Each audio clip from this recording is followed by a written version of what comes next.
نحمده ونصلي ونسلم على رسوله الكريم أما بعد فأعوذ بالله من الشيطان الرجيم بسم الله الرحمن الرحيم إن الله وملائكته يصلون على النبي يا أيها الذين آمنوا صلوا عليه وسلموا تسليما اللهم صل على سيدنا محمد وعلى آل سيدنا محمد وبارك وسلم عليه درود پاک پڑھیں الصلاۃ والسلام علیک یا سیدی یا رسول اللہ وعلى آلک واصحابک یا سیدی یا حبیب اللہ الصلاۃ والسلام علیک یا سیدی یا رحمت للعالمین وعلى آلک واصحابک یا سیدی یا شفیع المذنبین الحمدللہ رب العالمین۔ ذات محترم، رات کو ہم نے 10ویں تراویح میں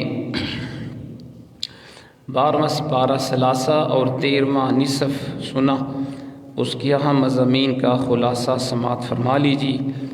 آیت نمبر 50 سورۃ ہود میں قوم عاد کا ذکر ہے کہ ان کی طرف دعوت توحید دینے کے لیے حضرت ہود علیہ السلام کو اللہ کریم نے بھیجا، اور آپ نے اپنی قوم سے فرمایا میں تم سے کسی اجر کا طلبگار نہیں ہوں، میرا اجر اللہ کے ذمہ ہے، بس تم اپنے رب سے بخشش مانگو، پھر اس کی بارگاہ میں توبہ کرو، اللہ تعالیٰ تمہارے اوپر موسلادھار بارش نازل فرمائے گا اور تمہاری قوت میں اضافہ فرمائے گا۔ قوم عاد نے دعوت حق کو رد کر دیا اور ایمان نہیں لائے، بلکہ ہود علیہ السلام کے اوپر طنز کیا کہ ہمارے بعض معبودوں نے تم کو مجنون بنا دیا ہے، معاذ اللہ۔ ہود علیہ السلام نے کہا میں اللہ کو گواہ بناتا ہوں اور تم بھی گواہ رہنا، میں تمہارے شرک سے بری ہوں اور میں اللہ پر توکل کرتا ہوں اور میں نے حق رسالت ادا کر دیا ہے۔ آیت 58 میں اللہ کریم فرماتا ہے جب ہمارے عذاب کا وقت آ گیا تو ہم نے اپنی رحمت سے ہود اور ان کے ساتھ مومنوں کو نجات عطا کی۔ قوم عاد نے اللہ کی نشانیوں اور رسولوں کو جھٹلایا اور دنیا آخرت میں لعنت کے حقدار ٹھہرے۔ آیت نمبر 61 میں حضرت صالح علیہ السلام اور ان کی قوم سمود کے حالات کو بیان کیا گیا۔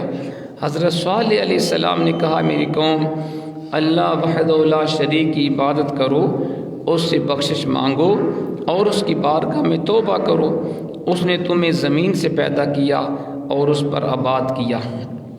قوم صالح نے جواب دیا اے صالح، ہمارے آباء و اجداد کے معبودوں کی عبادت کو روکنے سے پہلے ہمیں آپ سے بڑی امیدیں تھیں، لیکن اب ہمیں آپ کی دعوت کے بارے میں شکوک و شبہات پیدا ہو گئے ہیں۔ صالح علیہ السلام نے اپنی قوم سے کہا یہ اللہ کی اونٹنی تمہارے لیے نشانی ہے، اسے چرنے کے لیے عذاب چھوڑ دو، اسے تکلیف نہ پہنچاؤ ورنہ تمہارے اوپر عذاب آئے گا۔ انہوں نے اونٹنی کی کونچیں کاٹ ڈالی۔ صالح علیہ السلام نے کہا تم صرف 3 دن اپنے گھروں میں مزے اٹھاؤ، پھر اللہ کا یقینی عذاب آئے گا۔ پھر ایک چنگھاڑ نے ان کو آ دبوچا اور وہ اپنے گھروں میں گھٹنوں کے بل اوندے پڑے رہ گئے، صرف صالح علیہ السلام ان کے ساتھ ایمان لانے والے بچ گئے، باقی پوری قوم تباہ و برباد ہو گئی۔ استغفر اللہ۔ آیت نمبر 69 میں فرمایا حضرت ابراہیم علیہ السلام کے پاس فرشتے بشری شکل میں آئے، انہوں نے اجنبی مہمانوں کے لیے بچھڑے کا بنا ہوا گوشت تیار کیا، پھر جب انہوں نے دیکھا کہ مہمان کھانے کی طرف ہاتھ نہیں بڑھا رہے تو ان کو ڈر محسوس ہوا۔ فرشتوں نے کہا ہمیں قوم لوط کے عذاب کے لیے بھیجا گیا ہے۔ حضرت ابراہیم علیہ السلام کی بیوی کھڑی تھی، اس پر وہ مسکرائیں تو فرشتوں نے اللہ کی طرف سے انہیں حضرت اسحاق اور ان کے بیٹے حضرت یعقوب علیہ السلام کی بشارت دی۔ انہوں نے حیرت سے کہا ہم دونوں میاں بیوی بوڑھے ہو چکے ہیں، اس عمر میں اولاد کیسے ہوگی؟ فرشتوں نے کہا اہل بیت ابراہیم تم پہ اللہ کی رحمتیں برکتیں نازل ہوں، اللہ کی قدرت کے اوپر تم کیوں تعجب کرتی ہو؟ اللہ فرماتے بیٹے کی بشارت سن کر ابراہیم علیہ السلام کا خوف دور ہو گیا اور وہ قوم لوط کے بارے میں ہم سے بحث کرنے لگ گئے۔ ابراہیم علیہ السلام بہت بردبار، اللہ سے آہوزاری کرنے والے، اس کی طرف رجوع کرنے والے تھے۔ اللہ تعالیٰ نے حضرت ابراہیم علیہ السلام کو فرمایا اے ابراہیم اس عرضداش سے گریزاں رہیں کہ اس کا یقینی فیصلہ ہو چکا ہے، ان پر نہ ٹلنے والا عذاب نازل ہونے والا ہے۔ آیت نمبر 77 میں حضرت لوط علیہ السلام کی قوم اہل صدوم کی بدعمالیوں اور حضرت لوط علیہ السلام کے اپنی قوم کی بدعمالیوں کے باعث فرشتوں کی آمد، قوم کے بدعمال لوگوں کے دوڑ کر آنے، حضرت لوط کو کہ ان کو سمجھانے اور ان کے انکار پر مضطرب ہونے کا بیان ہے، جس پر فرشتوں نے لوط علیہ السلام کو تسلی دی، آپ فکر نہ کریں، ہم آپ کے رب کے فرشتے ہیں، یہ آپ اور ہم تک نہیں پہنچ سکتے۔ آپ رات کے آخری حصے میں قوم کی طرف توجہ کیے بغیر ہجرت فرما لیں، اس لیے کہ صبح کے وقت ان پر عذاب آئے گا، اور جب اللہ کا عذاب قوم لوط پہ آیا تو اس نے بستی کے اوپر کے حصے کو نیچے کر دیا، استغفر اللہ، اور قوم لوط کے اوپر اللہ کی طرف سے لگاتار نشان زدہ پتھر برسائے گئے۔ قوم لوط کے گناہ کیا تھے؟ وہ مردوں سے بدفعلی کرتے تھے، تو پتھروں کی بارش ہوئی ہے، اور آج یہی گناہ بدقسمتی سے مسلمانوں کے اندر بھی کئی بد نصیب کر رہے ہیں۔ آیت نمبر 84 میں حضرت شعیب علیہ السلام اور ان کی قوم اہل مدین اور ان کے جرائم کو بیان کیا گیا۔ وہ ناپ تول میں کمی کرتے تھے، دوسروں کو چیزیں کم تول کے دیتے۔ اللہ تعالیٰ نے ان سے فرمایا فساد فی الارض سے باز آ جاؤ اور اپنے سے پہلی سرکش امتوں کا انجام دیکھ لو۔ لیکن جب اہل مدین پر حضرت شعیب علیہ السلام کی نصیحتوں کا اثر نہ ہوا تو اللہ نے ان کو بھی عذاب سے ہلاک کر دیا۔ اب آپ دیکھتے بھی جائیں نا کہ یہ ناپ تول میں کمی کرتے تھے قوم شعیب، تو عذاب آیا، پوری قوم تباہ ہو گئی۔ آج مسلمان بھی یہی گناہ کر رہے ہیں۔ رمضان کے اندر بھی ہمارے کئی لوگ باز نہیں آتے، ناپ تول میں کمی، مصنوعی مہنگائی کر کے غریب عوام کو پریشان کر رہے ہیں۔ تو یہ سارے گناہ جو پہلی اقوام میں تھے آج ہمارے اندر بھی پائے جاتے ہیں۔ یہ تو حضور کی برکت ہے کہ ہماری اوپر یک بار کی پوری قوم پہ عذاب نہیں آتا، ورنہ ہم اس قابل ہی نہیں کہ ہم ایک دن بھی زندہ رہ سکیں۔ آیت نمبر 94 میں فرمایا جب ہمارا عذاب آیا تو ہم نے اپنی رحمت سے حضرت شعیب اور ان پر ایمان لانے والوں کو بچا لیا، اور ظالموں کو ایک زبردست چنگھاڑ نے پکڑ لیا۔ وہ صبح کو اپنے گھروں میں اوندے پڑے تھے، گویا وہ کبھی آباد ہی نہیں ہوئے تھے۔ آیت نمبر 96 میں حضرت موسیٰ علیہ السلام کو عطا کیے جانے والے 9 معجزات کا ذکر کیا، اور فرعون اس کے پیروکاروں کی باطل روش کے باعث ان کی ہلاکت کا ذکر فرمایا، اور دنیا آخرت میں ان کو ملعون قرار دیا گیا۔ آیت نمبر 106 میں اللہ نے انجام کے اعتبار سے لوگوں کی 2 قسمیں بیان کی، ایک خوشبخت، دوسرے بدبخت۔ خوشبخت وہ ہیں جو جنت میں جائیں گے، اور بدبخت وہ ہیں جو اللہ رسول کے نافرمان ہیں، وہ جہنم کا ایندھن بنیں گے۔ پھر ہم نے سورت یوسف سنی، بڑی پیاری سورت ہے، بڑا پیارا واقعہ ہے، بالاختصار وہ بھی سماعت فرما لیں کہ سورت یوسف کے اندر اللہ نے حضرت یوسف علیہ السلام کہ مشکلات کے بعد کامیابی کا ذکر فرما کے اللہ نے اپنے حبیب کو تسلی دی ہے کہ جیسے یوسف علیہ السلام کے اوپر مشکلات آئیں وہ گھبرائے نہیں، حبیب آپ بھی اسی طرح صبر کا دامن پکڑے رہیں، کامیابی آپ کے قدم چومیں گی۔ اور اس بات کا بیان ہے کہ وفا، امانت، عفت، صدق، صبر، توبہ سے بندہ اللہ کی بارگاہ میں قبولیت حاصل کر لیتا ہے، اور یہ کہ قید ہو یا آزادی، توحید اور اللہ کے دین کی دعوت کا عمل جاری رہنا چاہیے۔ یہ سورت یوسف کا پیغام ہے۔ اس سورت میں گزشتہ امتوں کی تاریخ، قوانین، نظام حکومت، تجارت، سزا کے طریقے بیان کیے گئے۔ قرآن نے حضرت یوسف علیہ السلام کے واقعہ کو حسین ترین قصہ قرار دیا۔ اب وہ بالاختصار وہ واقعہ پورا سماعت فرما لیں کہ حضرت یوسف علیہ السلام کے خواب کا ذکر ہے۔ آپ نے دیکھا کہ سورج، چاند، 11 ستارے ان کو سجدہ کر رہے ہیں۔ اپنے باپ حضرت یعقوب کو اپنا خواب سنایا، اور حضرت یعقوب علیہ السلام نے آپ سے فرمایا بیٹا اپنا خواب اپنے بھائیوں کو نہ سنانا، ورنہ وہ تمہارے خلاف کی پلاننگ نہ کریں۔ اور پھر کیا ہوا کہ یوسف علیہ السلام کے بھائیوں کو جب یہ پتہ چلا تو انہوں نے مشورہ کیا کہ یوسف اس کے حقیقی بھائی بنیامین، یہ 2 بھائی تھے حقیقی، تو انہوں نے کہا کیا وجہ ہے کہ ہمارے باپ ان دونوں سے محبت زیادہ کرتے ہیں، ہم سے اتنی محبت نہیں، لہٰذا مشورہ کیا کہ یوسف کو قتل کر دو یا کسی ملک میں چھوڑ آؤ، کیونکہ والد کا ان کی طرف رجحان زیادہ ہے۔ ان میں سے ایک جو اعتدال پسند بھائی تو اس نے کہا نہیں قتل نہ کرو، یوسف کو کنویں میں ڈال دو، کوئی آئے گا راہگیر ان کو لے کر چلا جائے گا۔ لہٰذا انہوں نے اپنے باپ سے کہا جی یوسف کو بھی ہمارے ساتھ بھیجیں، ہمارے ساتھ یہ کھیلے گا کودے گا۔ تو آپ نے حضرت یعقوب نے فرمایا مجھے ڈر ہے کہیں میرے یوسف کو بھیڑیا نہ کھا جائے، کوئی چیز نقصان نہ دے۔ کہا نہیں جی ہم 11 بھائی ہیں نا، اپنے بھائی کی نگہداشت کے لیے، حفاظت کے لیے بالآخر اپنے باپ کو تیار کر لیا، اور حضرت یوسف علیہ السلام کو لے کر جب وہ باپ کی نگاہوں سے اوجھل ہوئے پھر تھپڑ مارنے لگے، ظلم کرنے لگے، اور بالآخر یوسف کو کنویں میں پھینک دیا گیا۔ پھر ایک قافلہ وہاں سے گزرا اور یوسف علیہ السلام کو انہوں نے جب وہ پانی کے لیے ڈول پھینکا تو اس کے اندر آپ بیٹھ کے کنویں سے باہر آ گئے، بچے تھے ابھی تو بڑے خوبصورت تھے، تو قافلے والوں کو بڑا بچہ پسند آیا، اتنے میں وہ بھائی بھی آ گئے اور کہا جی یہ ہمارا غلام ہے، ہم نے اس کو بیچنا ہے۔ تو جو قیمت مانگی انہوں نے قیمت بھی یوسف کی دے دی۔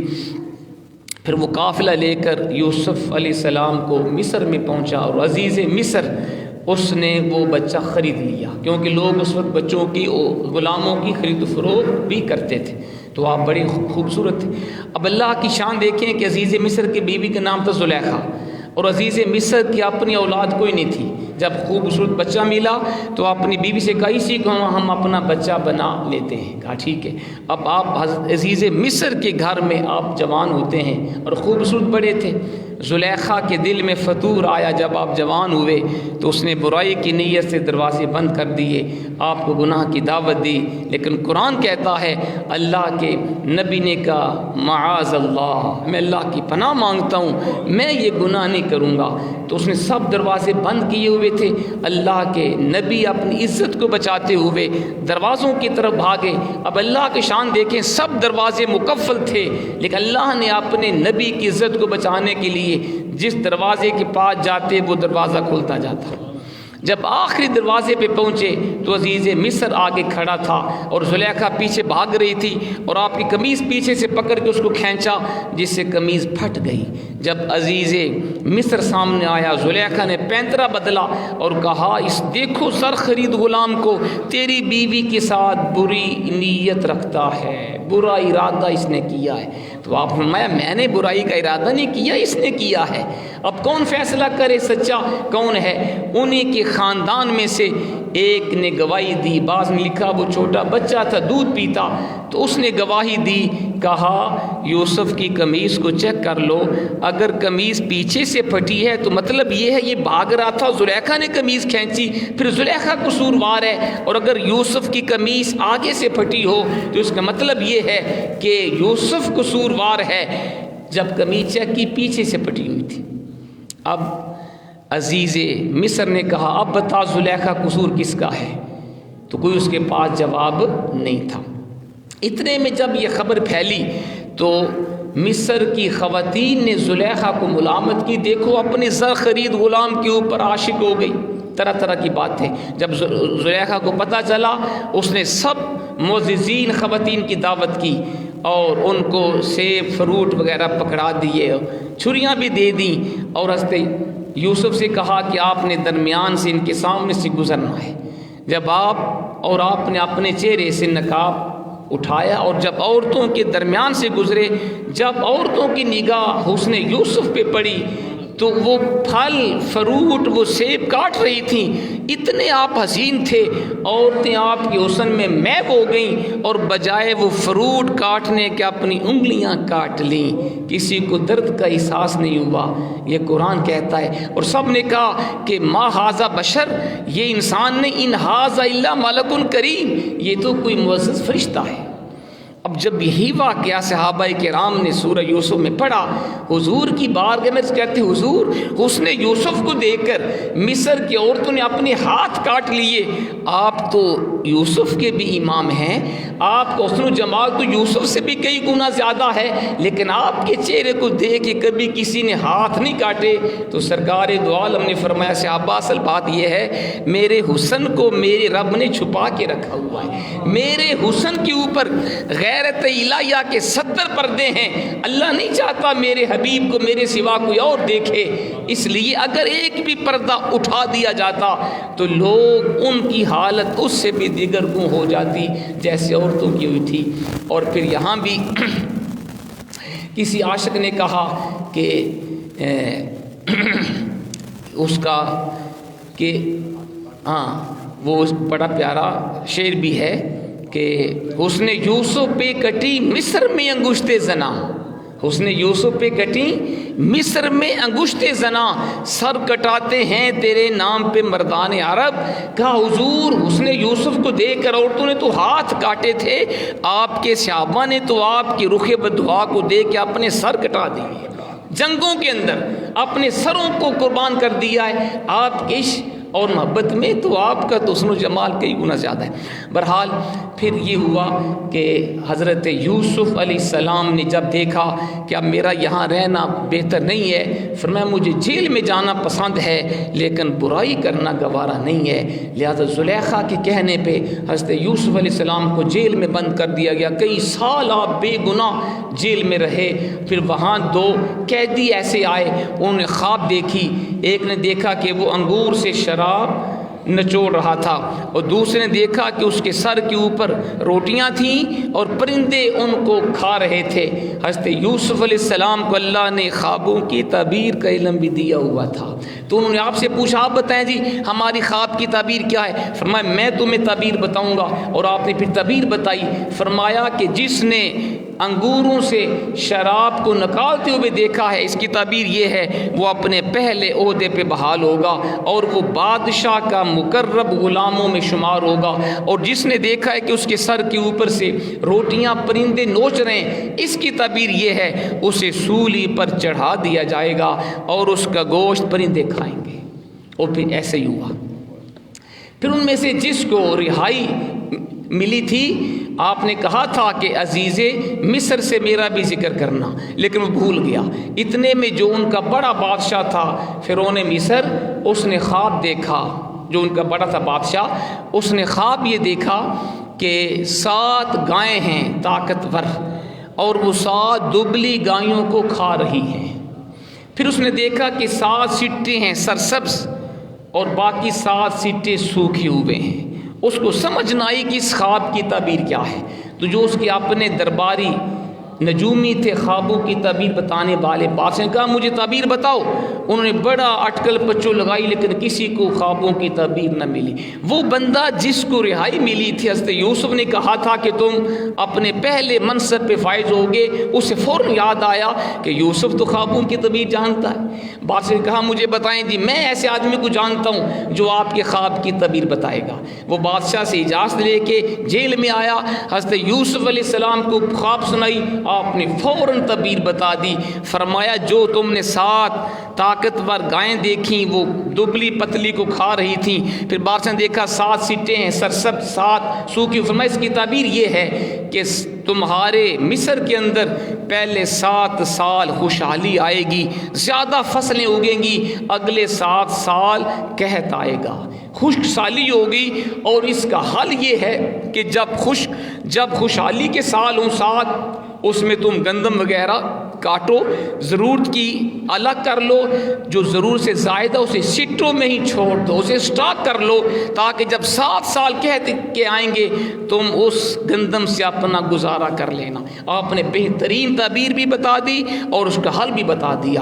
جب بادشاہ کو پتا چلا، اس نے کہا اتنا اچھا بندہ، اتنی اچھی تعبیر، اسے بلا کے لاؤ۔ جب آپ کو رہائی کا پیغام ملا، فرمایا بادشاہ سے جا کے کہیں جب تک میری پاک دامنی ثابت نہ کی جائے میں جیل سے رہا نہیں ہوں گا۔ فرمایا کیا؟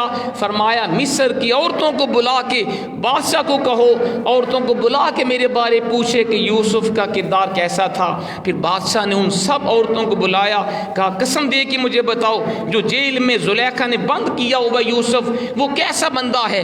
سب نے کہا قسم بخدا یوسف تو پاک دامن ہے، ہم نے کوئی اس میں گناہ نہیں دیکھا۔ زلیخا پھر مانی۔ قرآن کہتا ہے کہ اس نے پھر کہا ہاں قصوروار میں تھی، یوسف تو پاک دامن تھا۔ پھر بادشاہ نے اس کو سزا بھی دی اور اس پہ ناراض بھی ہوا۔ حضرت یوسف کو پورے پروٹوکول کے ساتھ جیل سے رہا کر کے بادشاہ کے دربار میں پیش کیا گیا، اور بادشاہ نے پھر آپ کو عزیز مصر کے منصب پہ فائز فرما دیا۔ یعنی آج کل آپ یوں کہیں آپ وزیر خزانہ کے منصب کے اوپر فائز ہو گئے، اور پھر آپ کے وجہ سے حکومت میں ترقی ہوئی۔ پھر آپ کے وہ 11 بھائی حضرت یعقوب کے بیٹے 11 سالی کی وجہ سے تنگ آ کے مصر میں آتے ہیں، اور حضرت یوسف ان کو دیکھ کر پہچان جاتے ہیں یہ میرے وہی 11 بھائی ہیں جنہوں نے میرے اوپر ظلم کیا تھا، لیکن آپ نے ان کو سودا سستا بھی دے دیا، اور جاتے ہوئے ان کے سامان میں ان کی قیمت بھی واپس بھیج دی، اور ان سے فرمایا آئندہ جب تم آؤ گے نا، اپنے جو تمہارا ایک اور بھائی بھی ہے، یہ مراد تھی بنیامین، اس کو بھی ساتھ لانا، تمہیں زیادہ گندم ملے گی۔ وہ جب واپس آئے اور آ کے سامان کھولا تو ان کی قیمت بھی واپس کر دی گئی تھی۔ حضرت یعقوب سے کہا دیکھو وہ عزیز مصر کتنا اچھا انسان ہے، ہماری قیمت بھی واپس دے دی، اور آئندہ ہم بنیامین کو ساتھ لے کے جائیں گے۔ حضرت یعقوب فرمایا میں کیسے اپنے بیٹے کو بھیجوں؟ تم نے یوسف کے ساتھ پہلے کون سا اچھا سلوک کیا ہوا ہے، لیکن بھائیوں کے اصرار پہ آپ نے اپنے بیٹوں سے قسم لی، تم قسم کھاؤ کہ تم یوسف بنیامین کا پورا خیال رکھو گے۔ قسم کھائی جی ہم اپنی جان سے ان کو عزیز رکھیں گے۔ پھر بنیامین کو بھیجا گیا، اور پھر باپ نے کہا بیٹا ایک دروازے سے داخل نہ ہونا، مختلف دروازوں سے جانا، کیونکہ تم 12 بھائی ہو، تمہیں کسی کی نظر نہ لگ جائے۔ ایسے ہی ہوا۔ پھر جب حضرت یوسف علیہ السلام کے پاس وہ 12 بھائی پہنچے جن میں آپ کا حقیقی بھائی بنیامین بھی تھا، تو آپ نے بنیامین کو دیکھ کر پہچان لیا، وہ آپ کو پہچان نہ سکا، 11 بھائی بھی آپ کو پہچان نہ سکے۔ جب کھانے پر بیٹھے الگ تو آپ نے بنیامین سے فرمایا کہ میں تیرا بھائی ہوں، اب تم نے پریشان نہیں ہونا۔ اب آپ نے ترکیب سوچی کیسے میں اپنے بھائی کو اپنے پاس رکھوں۔ تھوڑا سا میں آپ کا وقت زیادہ لوں گا تاکہ یہ پوری جو صورت ہے اس کی تشریح ہو جائے۔ تو آپ نے یہ کیا کہ ایک ترکیب سوچی، جب سامان واپس بھیجنے لگے تو آپ نے جو شاہی پیمانہ تھا جس سے وہ گندم ماپتے تھے اس کو آنکھ بچا کے اپنے خدام سے کہا کہ میرے بھائی کے سامان میں چھپا دو۔ سامان میں چھپایا۔ جب جانے لگے تو فرمایا ان سے کہو تم نے چوری کی ہے، بادشاہ کا شاہی پیمانہ ناپنے والا تم نے چوری کر لیا۔ بھائیوں نے کہا ہم چور نہیں ہیں، ہم تو عظیم باپ کے بیٹے ہیں۔ کہا نہیں، تم بتاؤ اگر تمہارے میں سے کسی کے سامان سے وہ بادشاہ کا شاہی پیمانہ ملے اس کی سزا کیا ہوگی؟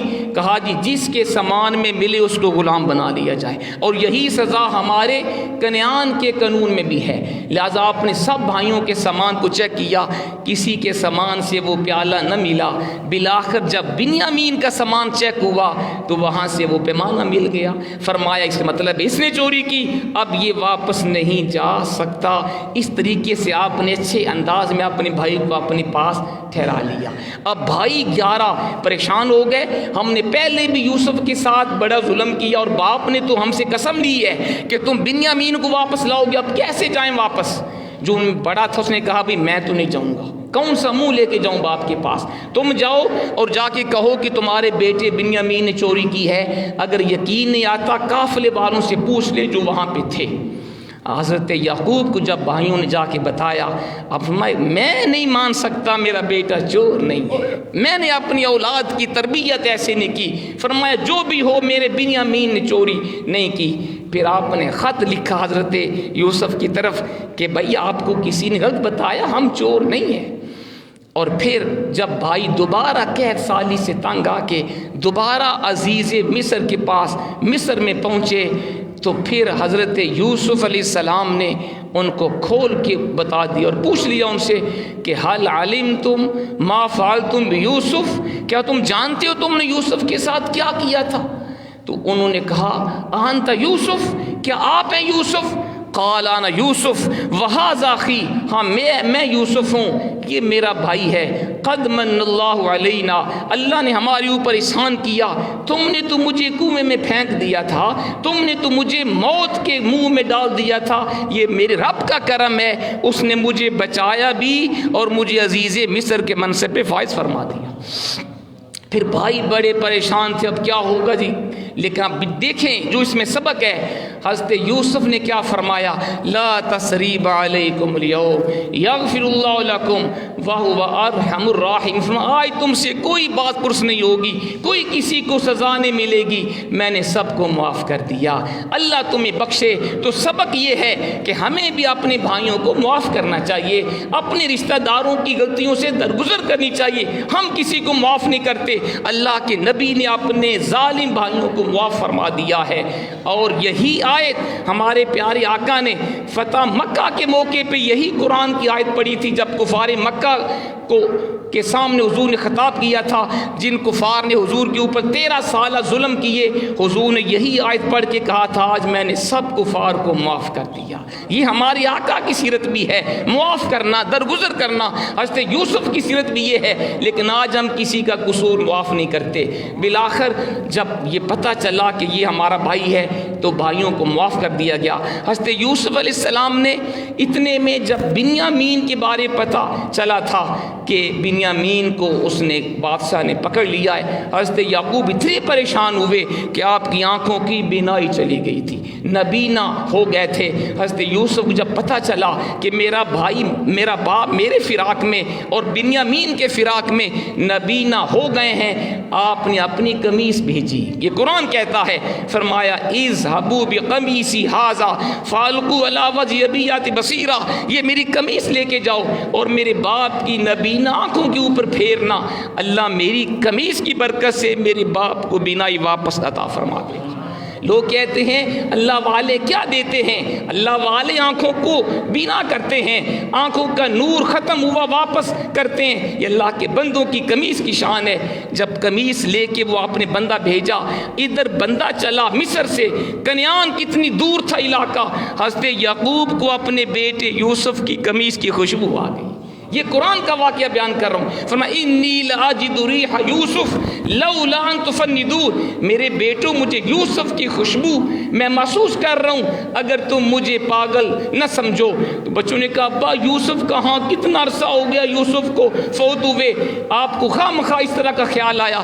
اتنے میں جب بندہ یوسف علیہ السلام کی قمیص لے کے پہنچا، فرمایا میں نے تمہیں کہا تھا نا مجھے یوسف بیٹے کی خوشبو آئی ہے۔ پھر وہ قمیص آپ کی آنکھوں پر پھیری گئی، اللہ نے اپنے نبی کی قمیص کی برکت سے یعقوب علیہ السلام کی بینائی واپس بھیج دی۔ بڑے خوش ہوئے۔ پھر پورے 11 بھائی اور والدین اور سب خاندان کے لوگ، ان کو حضرت یوسف نے اپنے پاس مصر میں بلایا، بڑا پروٹوکول دیا اپنے والدین کو اور ان کے لیے بہترین جگہ بنائی۔ جب یوسف علیہ السلام شاہی لباس پہن کر شان و شوکت کے ساتھ بیٹھے تو آپ کے 12 بھائی اور آپ کے والدین سب نے یوسف کے سامنے سجدہ تعظیمی کر دیا۔ پھر آپ ابا جان ھذا تاویل رؤیا من قبل، جو میں نے خواب دیکھا تھا کہ 11 ستارے مجھے سجدہ کر رہے ہیں، سورج چاند مجھے سجدہ کر رہے ہیں، یہ اس کی تعبیر میرے رب نے پوری فرما دی۔ یہ ہے جی پورا واقعہ سورت یوسف کا جو ہم نے سنا، اور اس میں کتنا بڑا سبق ہے ہم سب کے لیے۔ اللہ نے یہی سورت اپنے حبیب کے اوپر اتار کر حضور کو تسلی دی کہ پیارے حبیب جیسے یوسف نے صبر کیا، مصائب و الام میں گھبرائے نہیں، آپ بھی صبر کریں، آپ بھی نہیں گھبرائیں۔ جیسے یوسف کو رب نے کامیابی دی، ایک وقت آئے گا سارا عرب آپ کا غلام بن جائے گا۔ اللہ ہمیں عمل کی توفیق عطا فرمائے۔